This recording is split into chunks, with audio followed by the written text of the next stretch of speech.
ನಿಮಗೆ ದೈವದ ಮಾತುಗಳು ಬೇಕಾ? ಜ್ಯೋತಿಷ್ಯದ ನುಡಿಗಳು ಬೇಕಾ? ಹಾಗಿದ್ರೆ ಸಬ್ಸ್ಕ್ರೈಬ್ ಮಾಡಿಕೊಂಡು ನನ್ನ ವಿಡಿಯೋನ ಪೂರ್ತಿಯಾಗಿ ನೋಡಿ. ಸಾಮಾನ್ಯವಾಗಿ ಸಂಸಾರದ ತಾಪತ್ರೆಗಳು ವಿಪರೀತಕ್ಕೆ ಹೊರಟೋಗಿರುತ್ತವೆ. ದಿಕ್ಕು ತೋಚೋದಿಲ್ಲ. ಆರ್ಥಿಕ ಸಂಕಷ್ಟ, ಮನೆಯಲ್ಲಿ ಅನಾರೋಗ್ಯ, ಜಗಳಗಳು, ನೆಮ್ಮದಿ ಇಲ್ಲ, ಸಂಸಾರ ಎಲ್ಲವನ್ನ ತೊರೆದು ಒಬ್ಬಳೇ ಎಲ್ಲಾದರೂ ಓಡೋಗ್ಬಿಡ್ಲಾ ಅನ್ನೋವಷ್ಟು ನೋವುಗಳಾಗಿರುತ್ತೆ ಮನಸ್ಸಿಗೆ. ಎಲ್ಲೋಡೋಗ್ತೀರಾ? ಜವಾಬ್ದಾರಿಯನ್ನ ಬೆನ್ನಿ ಕಟ್ಕೊಂಡಿರ್ತೀವಲ್ವಾ, ಅದನ್ನ ನಿಭಾಯಿಸ್ಬೇಕಲ್ವಾ.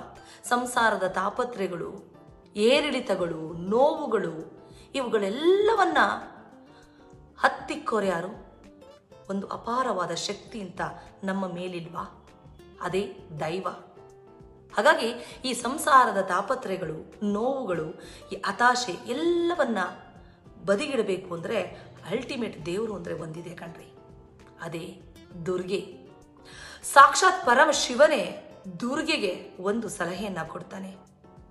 ಮಹಾನ್ ಅನ್ನಪೂರ್ಣೇಶ್ವರಿಯಾದ ಪಾರ್ವತಿ ದೇವಿ, ಸಂಸಾರದ ತಾಪತ್ರೆಗಳು ತುಂಬ ಕಾಡುತ್ತವೆ ಮನುಷ್ಯನನ್ನ. ತುಂಬ ಬೇಸತ್ತೋಗ್ತೀನಿ, ಜೀವನವನ್ನ ಇಲ್ಲ ಅನ್ಸ್ಕೊಂಡ್ಬಿಡ್ತೀನಿ ಅನ್ನೋ ಮಟ್ಟಕ್ಕೆ ಹೋಗೋ ಮನುಷ್ಯನನ್ನ ನೀನು ಕಾಪಾಡಬೇಕು. ಅದಕ್ಕಾಗಿ ನೀನು ಧರೆಗಿಳಿದು ಎಲ್ಲರನ್ನ ಉದ್ಧಾರ ಮಾಡಬೇಕು.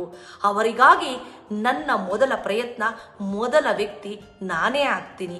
ನಾನೇ ನಿನ್ನನ್ನು ವರ್ಣಿಸೋದ್ರ ಮೂಲಕ ನಾನು ನಿನ್ನನ್ನು ಬೇಡ್ಕೋತೀನಿ.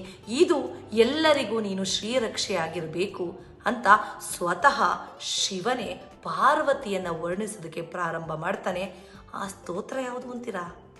ಅದೇ ಶ್ರೀ ದುರ್ಗಾ ಆಪದ್ದುದ್ಧಾರಕ ಸ್ತೋತ್ರಂ.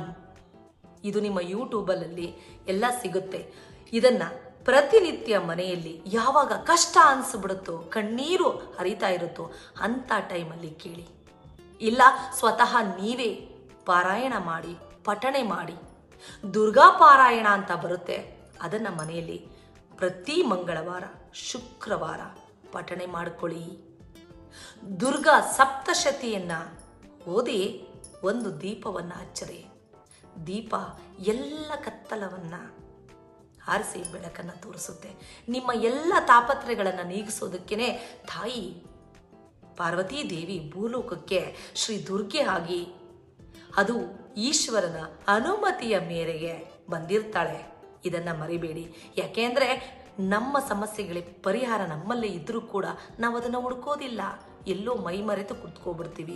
ನಮ್ಮ ಎಲ್ಲ ಕಷ್ಟಗಳಿಗೆ ಸಾವೇ ಪರಿಹಾರ ಇಲ್ಲದಾದ್ರೆ ಜವಾಬ್ದಾರಿಯನ್ನು ಮರೆತು ಸಂಸಾರವನ್ನು ತೊರೆದು ಎಲ್ಲಾದರೂ ಹೊರಟೋಗ್ಬಿಡೋಣ ಅನ್ನೋ ತೀರ್ಮಾನಕ್ಕೆ ಬಂದುಬಿಡ್ತೀರ. ಬೇಡ, ಎಲ್ಲ ಸಮಸ್ಯೆಗೂ ಒಂದು ಪರಿಹಾರ ಇದೆ. ಹಾಗಾಗಿ ಶ್ರೀ ದುರ್ಗಾ ಆಪದ್ದುದ್ಧಾರಕ ಸ್ತೋತ್ರವನ್ನು ನೀವು ಕೇಳಿಕೊಳ್ಳಿ, ಪಠಣೆ ಮಾಡಿಕೊಳ್ಳಿ. ದುರ್ಗಾ ಸಪ್ತಶಕ್ತಿ ನಿಮಗೆ ದಾರಿದೀಪ ಆಗುತ್ತೆ. ನಿಮಗೆ ನನ್ನ ಈ ಮಾತುಗಳು ಇಷ್ಟ ಆದರೆ ದಯವಿಟ್ಟು ಶೇರ್ ಮಾಡಿ, ಸಬ್ಸ್ಕ್ರೈಬ್ ಮಾಡಿ. ಕಮೆಂಟಲ್ಲಿ ಅಭಿಪ್ರಾಯ ತಿಳಿಸಿದ್ರೆ ಮತ್ತಷ್ಟು ಜ್ಯೋತಿಷ್ಯದ ವಿಷಯಗಳನ್ನು, ದೈವದ ವಿಚಾರಗಳನ್ನು ನಿಮ್ಮ ಜೊತೆ ನಾನು ಹಂಚ್ಕೊಳ್ಳೋದಕ್ಕೆ ತುಂಬ ಹೆಲ್ಪ್ ಆಗುತ್ತೆ.